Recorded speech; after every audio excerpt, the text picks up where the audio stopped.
பட்டை, கிராம்பு, ஏலக்காய், இஞ்சி பூண்டு பேஸ்ட், அரைச்ச பச்சை மிளகாய், மஞ்சத்தூள், வினிகர், உப்பு,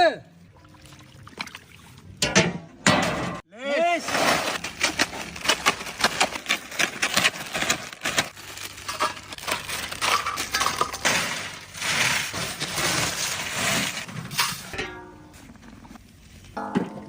வேக வச்ச மட்டன்,